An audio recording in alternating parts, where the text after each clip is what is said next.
Let me tell you of the days of high adventure.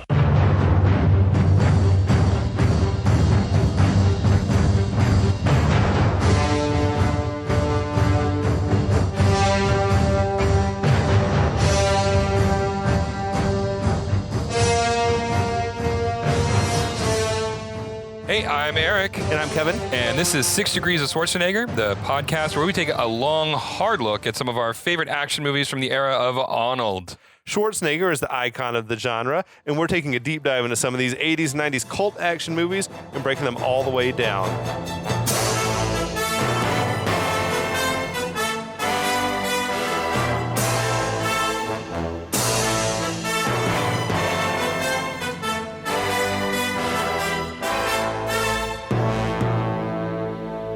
Hi, welcome back, everybody. Happy to have you with us. Before we get started on this brand new movie, we wanted to take a minute to reflect on Carl Weathers. Yeah, what a loss. When you sent me the link, I couldn't believe it. And someone on our group was said, nah, it's definitely a hoax. And then it was real. And I'm like, oh, man, you get my hopes up and then they crash all the way to the ground. No, that was a huge loss for fans of these types of movies. Oh, absolutely. Obviously, dude was a fucking legend. I don't know. What do you think of when you think Carl Weathers, Eric? Oh, I mean, aside from you got a stew going from Arrested Development. Yes. No, the thing that I always remember is that muscle flex high five handshake from Predator. That is iconic moment with those two. Which is now it's got its own life as a meme. I showed it to a young guy at work the other day, and he was like, oh, that meme is from the movie? Like, he didn't know what the context of that was at all. He had only seen the meme. Oh, that is incredible to me. Yeah, I'm like these kids today. Yeah. But no, look, this dude was in the Rocky franchise, obviously Predator, Action Jackson, Happy Gilmore, fucking Arrested Development, as you mentioned. I mean, he's directing and acting in episodes of The Mandalorian. Mm-hmm. Grief Karga. Yeah. Who else, though, has been able to hold their own in movies with Schwarzenegger and Stallone? I know. He's an absolute icon. He is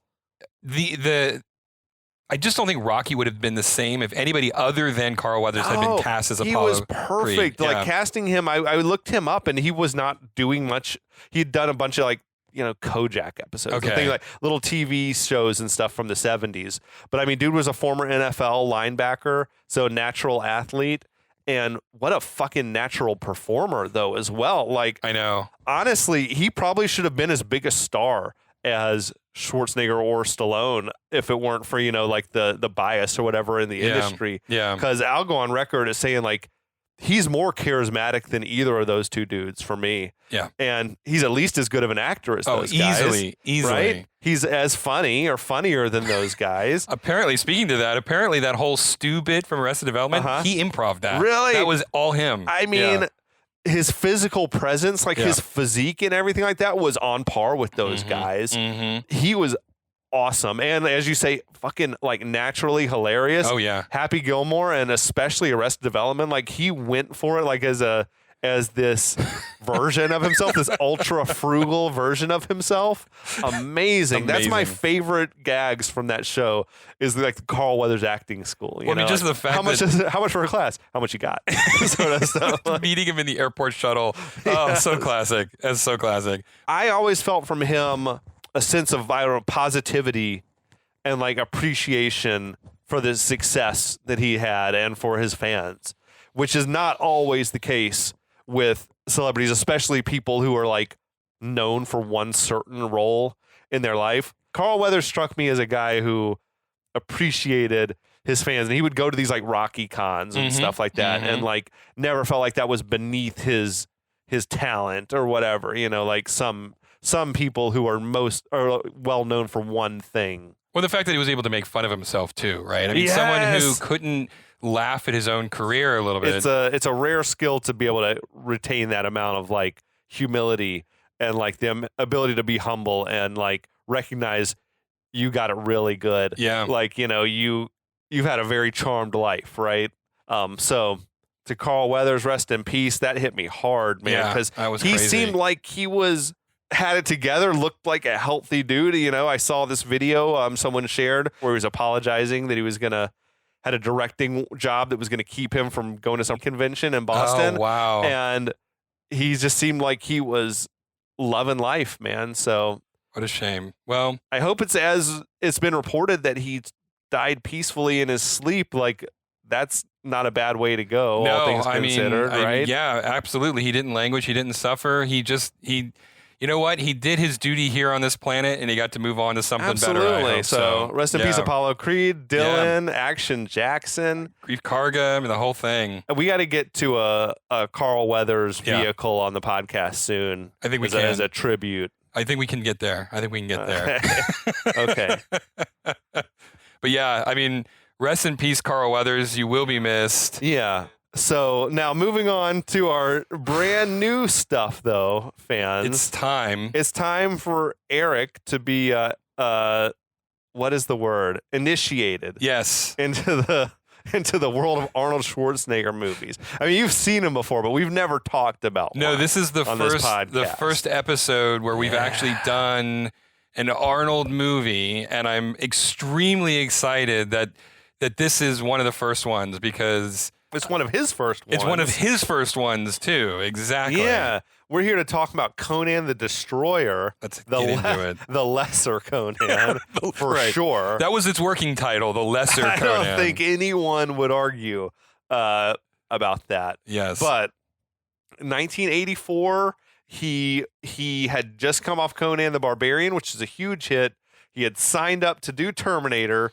He was getting ready, and then Dino De Laurentiis swooped in and said, "Not so fast, Arnold. I got you under contract for a sequel, and we're doing it first before you do anything else." So he got pulled back not to Italy, right? They filmed in Mexico. So he got pulled away, though, from Terminator and was made to do this schlock. And schlock is it ever? Yeah. I mean, it's such a weird, so the first Conan is, I was thinking about Arnold movies that are legitimately good movies, not ones that are just fun to watch, Right. but ones that are like, oh, no, this is a good film. And the first Conan is one of Arnold's movies that's like, no, this is a good movie. Oh, it holds up. I mean, it's still Yeah. great to watch. And it was, it was Oliver Stone and John Milius of Red Dawn fame. Yeah, which fans of the show will be now intimately familiar with, which is great. Yeah. And this one was not those guys. No. It was less skilled craftsmen, perhaps, making it. Directed by a guy named Richard Fleischer. Who his biggest claim to fame was an action movie back in the 70s. Okay. The name of which that I'm not remembering. And No, apparently, was it Mr. Majestic? But anyway, Milius was a fan of him from this movie. And that is why apparently he got the gig. It's because Milius wasn't, and the accounts are varied about why Milius didn't do this one. It was either because he was booked already or because he refused to work with De Laurentiis Well, he again. would have been doing Red Dawn, I suppose, at the same time. That's right. One would think. Yeah. So what I saw from Fleischer was the movie that leaped out at me was Soylent Green. Yes. He had done. That's right. And he did Red Sonja as well after this. Yes, he did. He did. You got a taste for the sword and sorcery barbarian genre. But yeah, he did Mr. Majestic, Charles Bronson flick from the 70s. But he never had that big mega successful awards caliber type of movie. And I think you're right. I think it was Mr. Majestic that Milius was a huge fan of that put Fleischer on the map for him. Well, you got Charles Bronson as an angry melon farmer. Literally. Yippee-ki-yay, melon farmer. I confess that I have not seen Mr. Majestic. I don't know much about it except he's an angry melon farmer who's fighting off evil corporate guys who want to take his farm or whatever. I mean, that sounds like is that is The Beekeeper a remake of that? I don't know. They've made that story 100 Yeah, times. That's a very exactly. Western, It is. Western cowboys type of story. But written by, now this is where it gets interesting. Yeah, this is really interesting. Written by, the screenplay was from a dude named Stanley Mann, who has a long career but not very renowned. But story was by Roy Thomas and Jerry Conway, Roy Thomas being the guy who like invented Conan as a comic book for Marvel.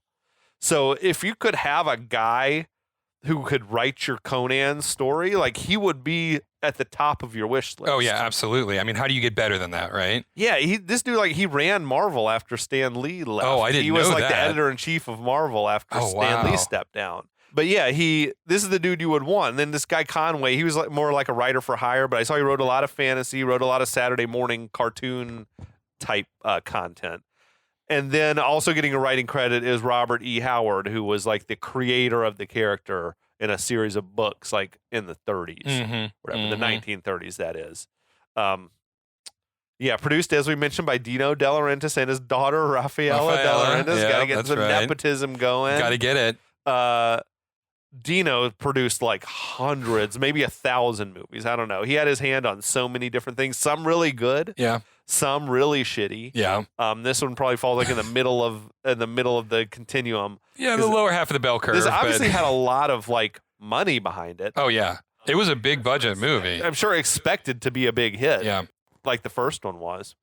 And gotta mention music by Basil Polidorus, who did the music on Red Dawn that we mentioned, but also the music on the original Conan, and very rousing like adventure Yeah. music in this movie. Good theme. I mean, the Conan theme's a classic. Powerful, Yeah, right? it is. Yeah, exactly. You hear it and you know that it's Conan. If you've seen any of the movies of this era, then you hear the Conan theme and you know exactly where it's coming from. And it makes a triumphant return along with some tracks that he used just repurposed completely from the first movie. Like, Oh yeah, of course.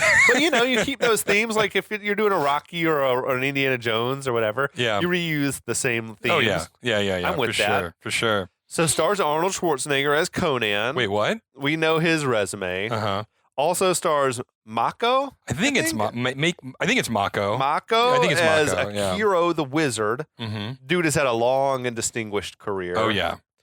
He was in the first Conan movie, but his character didn't have a name in that one. Right, and this is actually like he's one of only 3 actors returning for Conan the That's Destroyer. what I got too. Yeah.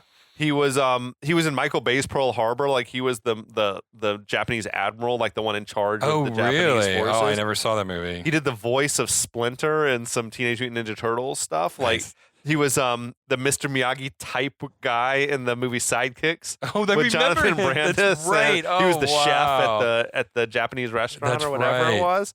Yeah, dude. We got Tracy Walter as Malik, who's like Conan's sidekick. Mm-hmm. I mentioned when we were watching it the other day, you know that dude is Joker's henchman Bob from the original Tim Burton Batman. The second like, oh, you hell said it, yeah. the second you said it, I'm like, of course he is, but I would have never made that connection until you said it.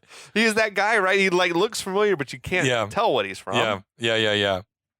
Grace Jones as Zula, who was like a model / actress. Mm-hmm. She was like a friend and muse of Andy Warhol. She was like Mhm. in that whole Warhol like warehouse Studio 54 scene. She was in View to a Kill, That's right. like as the evil like underling of Christopher Walken, I think. yeah, that's correct. Yeah. Yeah. She used to fuck Dolph Lundgren, apparently. Like that Oh, was her boyfriend that's news back for in the me. day. Like Oh. she almost like discovered him. It's like Really? it got him a role in A View to a Kill. Really? And then that sort of put him on the map. And Wow. yeah.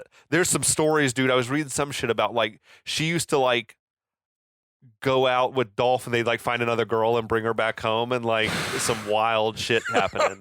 So shout out to Grace Jones. Yeah. That's awesome. Wilt Chamberlain in Mhm. the film as Which- Bambata. Apparently, they had to import a horse from Spain that was big enough for I him to saw ride. that shit. Like they said, his feet were like dragging on the ground on these regular horses. Yeah. Crazy shit.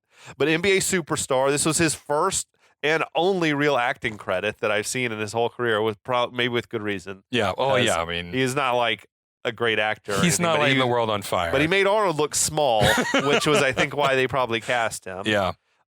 Olivia Dabo, I think I'm Mhm. saying that right, as believe Princess so. Jenna. Older sister on the Wonder Years she played, which was definitely one of my first crushes. And her in this movie, who apparently was only 14 years old when they made the shit. Oof. Different time, those early 80s. Different time. That makes me feel creepy and also makes a lot of the stuff that happens in this movie kind of creepy, way right? weirder, way more unacceptable. And she had a cousin named Miriam Dabo who was a Bond girl in The Living Daylights. Mhm. So she comes from like a British nobility family or something. Oh, really? Yeah, something like that. Interesting. Yeah, but she was super cute. Like young Kevin watching this movie as a 9-year-old or some shit, like watching it on TBS. That was like literally, I was telling you, I think her and maybe Kelly Kapowski were like the first time that I was like, oh, girls are cute. Like girls are nice to look at.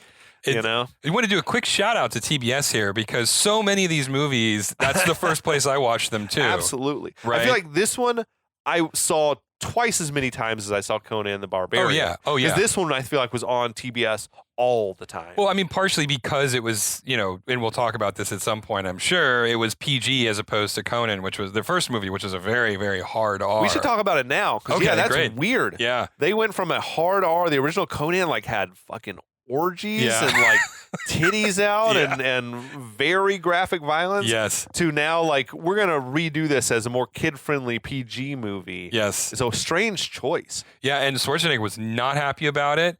And neither was any of the producers who weren't Dino De Laurentiis.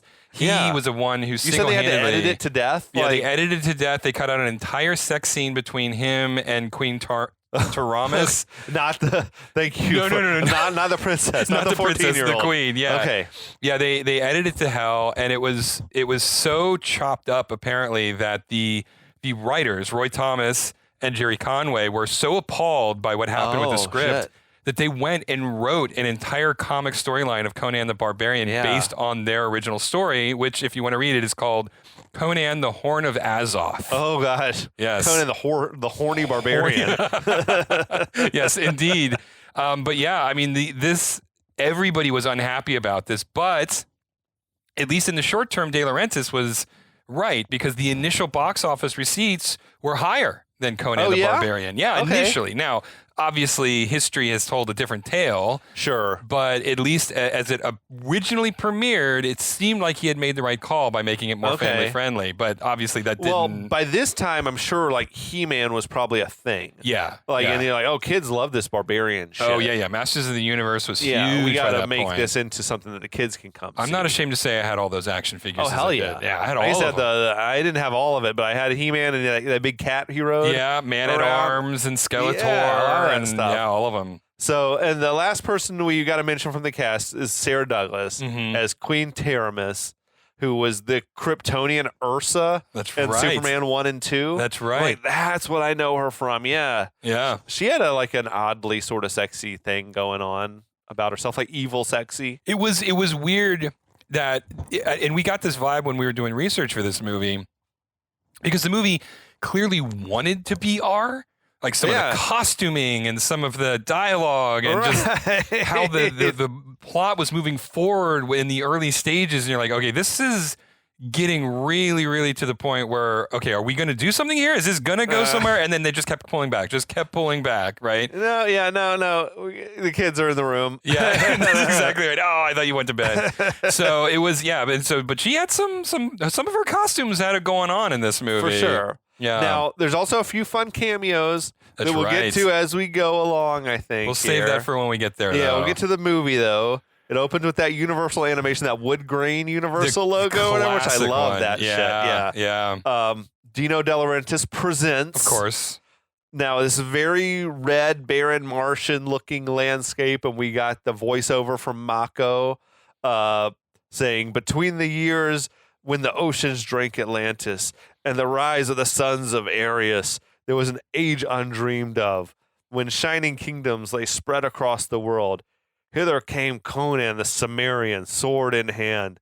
It is I, his chronicler, who knows well his saga. Now let me tell you of the days of high adventure, which is our fucking open on the thing, except from the original Conan. But it sets the stage, man. I'm like, gets you pumped up. You're ready to fucking rumble already. Yep. The cinematography and everything on this was fucking top notch, dude. You've got a bunch of armored barbarians riding through frame on horseback with a wagon that looks like a sort of a jail cell on wheels, cut to the wide shot as the music swells and the title flashes on the screen. Dude, the scenery on this shit was killer. I'm sure it was like color adjusted or whatever, but we were watching that, like trying to figure out, is this a matte painting? Like it looks like that fantasy art, you know, like the mountains and everything. I mean, like Frank Franzetta straight up, like through and through, dude. right? Yeah. It was badass. Yeah, it was a great, like, oh, this is going somewhere. I'm excited about this. I'm like, already it's feeling like a bigger production than the original. Yeah. We got Bombada, that's Wilt Chamberlain. Seems to be the leader of the group. He's carrying this like big spiked morning star. He's just holding it, which I'm like, man, your arm would get tired. Like, just holding it heavy. That shit's heavy as hell, right? I mean, once you've committed to the bit, though, you got to stick with it. Yeah. So there's this movie history of like NBA big men though appearing in movies, right? You got this one, and like Bruce Lee fought Kareem Abdul-Jabbar. Yeah, that's right. In John Wick 3, he fought Boban. I'll butcher this last name, but he's known as Boban. Yeah. Big man Boban Marjanovic. I think I'm just like this. You got to find, I guess, big men to be on film. Who I guess wants to be a movie star because he was in another movie recently. Boban actually, was? yeah. What? He was in Jake Johnson's new movie on Hulu called. I haven't watched that one yet. Yeah, it's really good. I'm forgetting Was the it title good? off the top. I liked it. Yeah, it It's was like- super 'cause fun. it's like a- self-reliance. And it's like about being hunted or whatever. It's So it's like the most dangerous game. Okay. It's like the most dangerous game meets When Harry Met Sally. And it's actually really funny. Yeah. And he has this small cameo where he tries to murder Jake Johnson and Nice. wearing a Michael Jackson Beat It jacket. And it's really hilarious. So I have to check it out. yeah. Speaking of, I was thinking this might be for another podcast, but like I feel like Keanu Reeves has now like earned his way almost onto the Mount Rushmore of action guys. Yeah. Between Point Break, Yep. John Wick, Yep. and Matrix movies, Yep. Speed. I'm like, I feel like his resume is like stronger than Bruce Willis's maybe now. He's got the cred, I think. And unlike Bruce Willis, most of his action movies are good. You know, I mean, a lot of Willis's action movies like suffered from way too many sequels. After and they the first 3 Die Hard, I don't think they made another good one. No, there was not a good one after that for sure. And that's like his calling card, right? Yeah. I liked what was the River Cop movie? Oh, in Pittsburgh or whatever. Yeah. Oh my God, Night. I liked that one. Yeah, I remember that one. I don't remember the name of it right Sarah now. Jessica Parker in it. Yeah, yeah. I dug that one, but yeah, it's like, what else did he? Well, he do? did. He was in like Fifth Element was solid. Fifth Element was great. What was the one with Keenan Wayne's? Oh shit, The we're Last gonna Boy do that. Scout. The Last Boy Scout is rock The solid. Last Boy Shane Scout Black. is great. Yes, We got to do it's that. another one. Shane Black movie. We got to do that one soon because Okay. I love the Last Boy Scout. Yeah, no, that's a And great it's short movie. as fuck. So I like okay, that. good, excellent. That's perfect. I love it. Anyway, sorry, we got way off the track. Right. Here. We have Way a off movie track. that I'm we're sorry. talking about here. Yes. So there's lots of slow motion of guys riding horses before the speed returns to normal. Badass like looks on all the riders, the costume design on costume these is dudes, so the helmets and the weapons, badass fur. Really strong way to open. I mean, The music, Basil Polidoris is Yeah. banging on it. Cut to now a strange angle of just fucking buffed out Arnold. Like this is I feel like the most ripped I've ever seen him in any movie. And you would be right, actually. He put on 5 kilograms of muscle from the last Conan? from the first Conan movie. Okay. Yes. At the request of the director, who felt that Conan was wearing too much clothing in the first movie and wasn't big enough. And so Fleischer insisted that Conan put on more muscle mass. Okay. And that all the costuming choices was just loincloth through and through, beginning to end. This is probably around the time also where he went back and won Mr. Universe again, like after having been retired So it was from perfect for bodybuilding him. for like 10 years or something like that. Yeah. And even though his hair looks very wiggish, apparently this is Arnold's real hair. Like they told him after the first movie, like, "Hey, don't cut that hair. We're gonna do a sequel and like just let it grow." But it looks pretty shitty. Yeah, it does look like a wig, so it blows my. He just has really shitty hair, I guess. I guess, or the shitty hair and makeup people on set. They just didn't know how to do a perm. So now he seems to be praying at this sort of empty altar. He's got his sidekick Malik there, who's counting jewels from a pouch. They're in this sort of clearing surrounded by these jagged rocks and boulders. It was a crazy location. I think it was in Mexico or Arizona. It was outside of Mexico City. They shot it. The deserts outside of Mexico City is what my understanding is. Yeah. So now we see the barbarian horde from the opening. They arrive. They're weaving their way through all the rocks. They eventually find Conan and Malik and surround them. Malik runs to Conan. He theorizes that the merchant that they stole all these jewels from must have tracked them down. Already, it's a very different vibe from the first movie where Arnold is doing a lot of talking right off the bat and like speaking with confidence. Because in the original, Arnold didn't speak until like 30 minutes into the movie or something like that, which I don't know. I mean, honestly, that might have been for the best. I don't know. But now Arnold gets ready to fight. He keeps striking all these bodybuilding type poses, with like his sword. All flexing, of the poses. Yeah. Waiting for the attack to come. Yeah. A couple of horsemen, they produce these nets and they charge at Conan and Malik, who's now cowering up under the altar.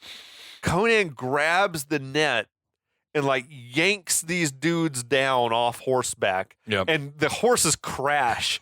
And when we were watching it, you were like, damn, the things they used to do to horses oh my in God. these movies. I couldn't believe that they could get away with that. Yeah, it was nuts, but it's like a feat of strength, or it's whatever. Straight up Herculean feat of strength, yeah. Now, he grabs another dude's net as he rides by and like flings him off. And that shit, there's like that shot of him just flying through the air. It reminded me of like Fresh Prince, when someone get thrown out of the house. That's right. It's just like this weird shot. But Conan, he springs up on top of the altar. Then another dude comes by and I swear he like lopped this dude's head off. Like I'm pretty sure the head went flying. Yeah, exactly. Off, and I'm like, this is some violent shit, man. Malik, meanwhile, he starts swallowing jewels. Because that is what you do when you don't want to lose. I mean, they're just going to come out the other side, right? That'd be tough to swallow, like these big old freaking rough cut diamonds. It's a pretty funny like intro to the character though, because he's had one line up to this point, and now all of a sudden he's talking about the person he's stolen from, and now he's swallowing the jewels. It's like, okay, in 2 scenes, in 2 moments, you get a real clear picture of who this character is, what his motivations are, and like what role he's going to play. That's what we need. He's comic relief. Yeah, exactly. I think originally it was maybe written to be the same sidekick he had in the first movie, and then they had to recast or something, so they just made it a different but similar character. Conan is apparently known as like this famous thief. That's like his reputation in this world or whatever. Which is he's a thief, the traveling thief. And I guess he just like puts people up in a corner and go, give me all your stuff. Like cat burglar is not a word I would use to describe he doesn't Conan. like blend in. You know what I mean? No. The man does not blend in. I mean, he doesn't blend in a forest, Like he's bigger than the trees. So, yeah, I know. I do find it hilarious that he's known as this great thief. Right. We got Malik like swallowing the jewels there. Sadly, we never get to see the scenes later where like he's fishing it out of his own shit. That may have been one of the deleted scenes in the R-rated cut. Digging around in his own shit. Now, 2 more riders, they come at Conan. He fucking fucks their shit up. Malik asks Conan, why are the attackers not trying to kill us? And Conan's like, maybe they want to capture us and torture us to death. Which is not unreasonable. So then 2 more guys come at Conan with another net. He hacks the net in half with his sword, and there's like the metal on metal sound effect as the sword hits the net. Which is this rope net. Crazy.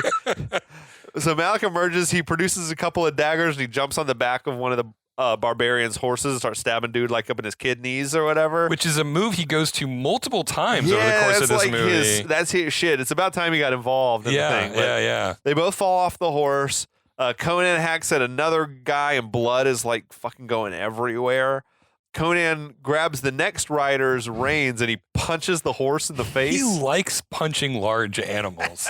I mean, you love that shit. It's like, I hope he didn't really hit that horse because there's no call for that. But damn, Conan is like, yeah, like you said, he's got no problem punching an animal. My understanding is that Schwarzenegger actually punched the camel in the first movie. Like that was a real hit. He's going to punch another camel here in a minute, and that shit wasn't faked either because he really hit that thing. Yeah. Anyway, so Conan, he helps Malik, who had gotten like stuck underneath the guy that he had killed when they fell off the horses. Conan takes down like 5 more dudes. Malik gets hit in the head and he gets captured up in a net. Barbarians are closing in all around Conan, but he's still like fighting them off. Then Bombada takes he starts swinging this thing above his head. It's making a strange whistling noise or whatever. There was some similar shit in Crocodile Dundee 2. I don't know if you remember. That thing he swings and it would make a noise you could hear for miles or whatever. Movie. That's a whole podcast in and of itself. Yeah, dude, I love Crocodile Dundee 2. Really? I love the first. I mean, the first one's a great movie. The first one's legitimately fun. The second one is it's like Jewel of the Nile was to Romance in the Stone. All right, I like that. That is a perfect analogy. If you watched it as a kid, you probably thought it was just as good. Oh yeah. And then you watched it as an adult, and you were like, "Oh, this is just a terrible sequel." But I will never forget the poster with him parting the World Trade Towers and looking between the two of them. Oh yeah. We did Crocodile Dundee already on the podcast. Oh, we damn. did. It was a killer episode. We got that shit would've been faced fun. off Foster's beers. Hell yeah. Oh, man. Now I feel drinking the left giant out. cans, the 32-ounce cans. I'm getting major FOMO right now. All right, anyway. No, yeah, but so I guess Bombada had gotten tired of watching Conan just lay Murder waste everybody. to their whole army. Their very best soldiers, So Conan, he kills one more dude, but then the attack stops, and Bombada and the masked rider next to him approach Conan. The masked rider removes their mask, revealing it's a woman. Bum, bum, ba. What a twist. Yeah, it's Queen Teramis. Yes. She's got her hair in cornrows like she's on fucking spring break in Jamaica or something, Definitely did not age. That haircut did not age well. Nah, dude. It's the first instance. Also, we get that star filter that gets used a lot in this movie. Over the whole movie. That's this thing where you put a filter on the lens and it makes any light that's sort of shining really refract into these points of light that are coming off of it. So Conan recognizes Queen Teramis, says, "You're not my queen." And she says, "You're Sumerian. Sumerians have no rulers. You're a barbarian. You live free in the world. You owe allegiance to no one. Is that not so?" And I had to Google. I'm like, is Sumerian a real thing? It is. Okay, it so was of nomadic Persian people, horse riding people. Oh, in pre-biblical times or whatever. That's so interesting because I heard Sumerian. Sumerian, that's so with the weird. S? Yeah, with the S, S-U-M-E-R-I-N. Yeah, this is CIMM. Sumerian. Yeah, but it was a real thing, I guess. Actually, there's a character later on when they're worshiping at the altar. The evil god that they invoke is actually the evil god of Zoroastrianism. Oh shit! So For it's real? they're pulling in a lot of real ancient so they did some religious real research on this? Yeah, they did some real research on it actually. Yeah. But so Conan's like, "You're right. You're not my queen." He asks, "What does she want?" She says she wants his help. He instantly is like, "No."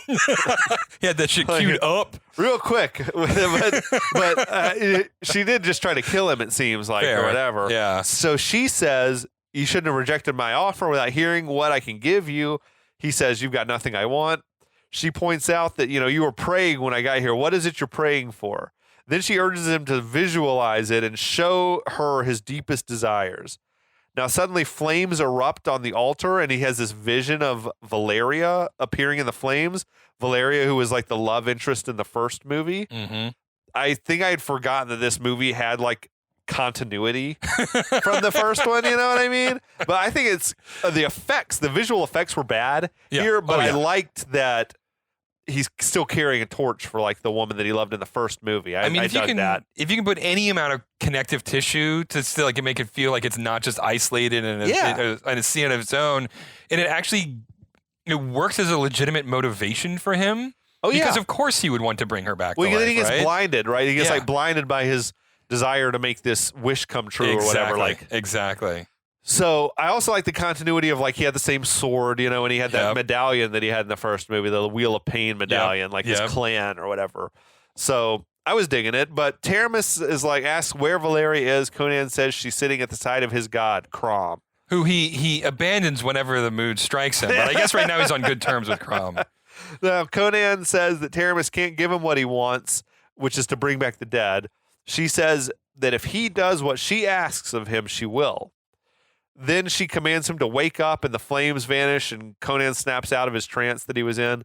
So I'm wondering, was that vision something that only Conan could see? I feel or like was it everyone? I feel like it was. I mean, obviously Teramis has a lot of magical powers, so Sure. I feel like she put the whammy on him Okay. and was using it, and that's how she probably clouded his judgment as well as she did. For sure. Because she provides no proof otherwise that she has any ability to raise the dead. No, and he just yeah, sort of no. goes with it. So, he's completely smitten because of this vision that she's Right. forced on him. So then he asks her, "What do I got to do for you?" She says, "I'll tell you soon." I dig that his motivation for going on this quest is to be reunited with the love. I think it's a great watching motivation. it as a kid, Yeah. like this went right over my head. I probably was like, "Who? I don't know who that woman is, and I don't know any. I just know it's Conan. You got to go on the adventure. You got to go on an adventure. That's Yeah, right, but yeah. I mean, honestly, up to this point, like this is great. Like this is going to be an epic sequel. Sure. Like it's everything. Like first scene, swimming. Right. I'm so ready for this. So now we cut to Conan and Malik. They're riding with Teramis and her survivor crew What's left of them? to this incredible castle that's atop a small mountain. It was like big Edoras vibes Yeah. from Lord of the Rings. Amazing matte painting. It wasn't actually. I did some research on this because we were talking Okay. about how they did this. It was a foreground miniature. The whole thing was shot in real time. So they had Okay. a miniature of the castle positioned perfectly, so it sat in a forced, because it's all 2D, it's all projected into 2D. Yeah. This forced perspective, so they set the focal length on the camera, or I don't know how they managed it, but Yeah. the camera, the statue is in the foreground closer to the camera, and then the sort of, I don't know, outcropping, the rock outcropping that it Okay. was sitting on was behind it.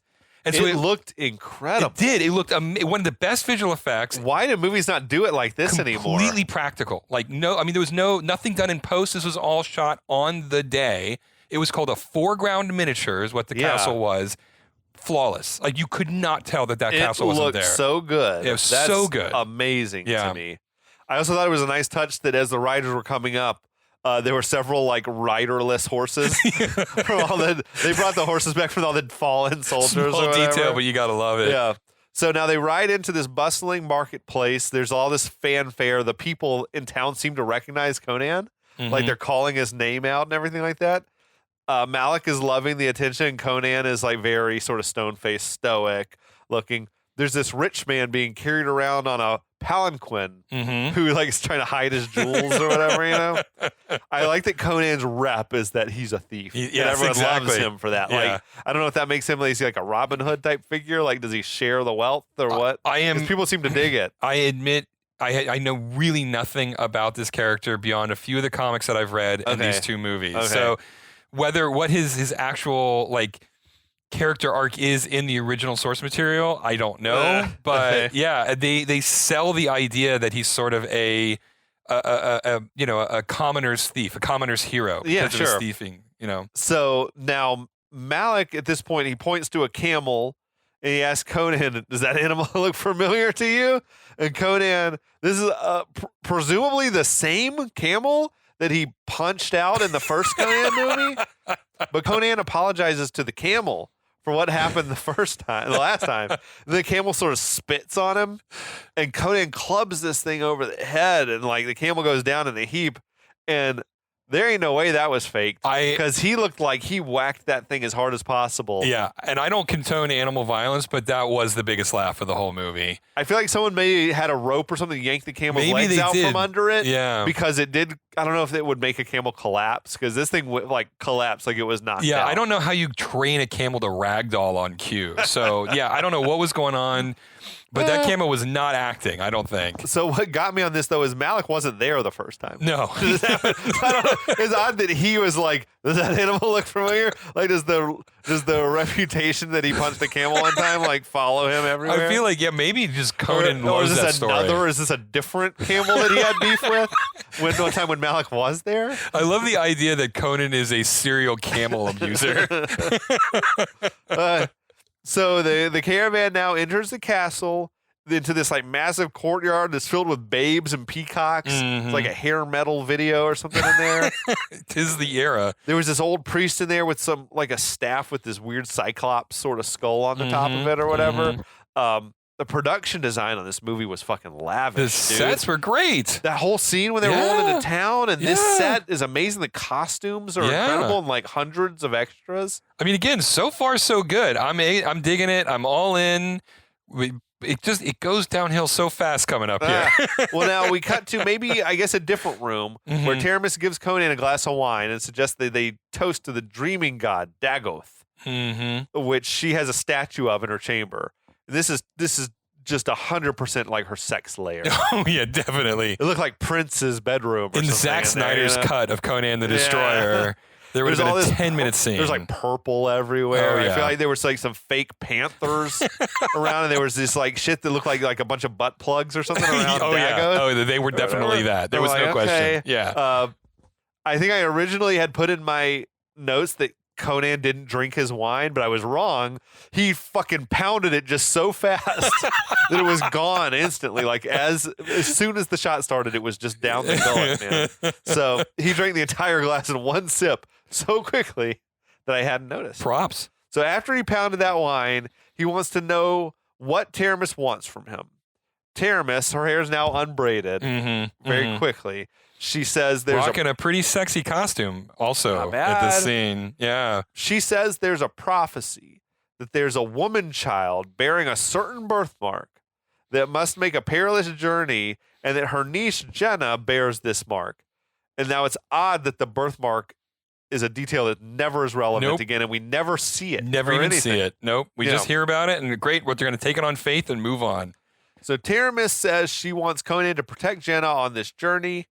Conan asks, where are we going? Taramis says Jenna can lead him. She's been preparing for this journey since she was born. Taramis says there's a key that only Jenna can touch in a castle that's guarded by a wizard named Tath Ammon. Conan's a little hesitant, and Taramis asks, what, are you scared of magic? He says, swords are no use against sorcery, but I'll find a way. Now, Conan wants to know what the key unlocks. Taramis says that it will unlock a jeweled horn. Then proceeds to start stroking Conan's muscles. Again, this movie wanted to be R-rated. She got really horny all of a sudden. Really into him. So Taramis says that once Jenna retrieves the horn and Conan brings her back, he'll have his reward, which is to get Valeria back. Taramis seems to go into a trance while she's looking at the Dagoth statue, and she says that both she and Conan will have everything they want through magic. Wink, wink. Yeah. There's big red flags are popping It's up. just Like, everywhere. It's just fireworks of red going everywhere. Taramis clearly has some very kooky shit going on here, You didn't see the sex swing in the other room, but that was a big deal. Now, just then, there's this scream from the adjoining room. Taramis runs in the direction of the scream, where Bombada is comforting a beautiful young blonde child who's in distress. A woman, I guess. I don't know. He's telling her it's only a dream. This is Jenna, they've got this apparent child like in the skimpiest lingerie you can imagine. It's problematic. Know how many, how many cuts did they have to take? Because Jenna, your boob's hanging out again. This was crazy. It was to me. barely there. I don't want to believe that she was 14 because it's a problem. It is really creepy if she is that young. Yes. But so Jenna, she keeps saying, I saw it again. Another thread that never gets paid off. Nope. Like what she's talking about. But so Taramis repeats to her, over and over, it was just a dream. Taramis urges her to get back to sleep, because you got to begin your quests in the morning. You'll need all your strength. Your destiny is at hand. Taramis then seems to maybe put her back to sleep with some sort of spell. Also called Ambien. Yeah. Because she then starts telling Bombada that all their destinies are at hand, even Conan, even though he doesn't know it yet. Although theoretically Conan's like in the other room and can hear all of this. Right, I know, exactly. Like he just oh no, honor dictates that I don't listen in on the room that's next to me. So Bombada says we don't need Conan. But Taramis says, stealing this key is a job for a thief. But Bombada's job is to make sure that Jenna returns with the key and her virginity. What? Which is like out of nowhere. And of all people in the world, Wilt Chamberlain is like, I will protect them both. It's like Wilt Chamberlain, the guy who claims to have slept with 10,000 women, is tasked with making sure that Jenna, who we're soon going to learn is the horniest 14-year-old ever, that she doesn't fuck anybody. Nope. So Taramis says that, okay, he better, because Jenna must be a virgin so that she can be properly sacrificed. They're saying this all right in front of her. I know, exactly. But I guess that Ambien kicked in real fast. I guess she's asleep. Then as an afterthought, Taramis says, letting Conan near the jeweled horn is a bad idea. So he instructs Bambata to kill Conan as soon as they've recovered the key. So she advises him that she's going to send her elite squad of goons to help him do this when the time is right. Conan must die. Oof. She said, oof. So there's the hook.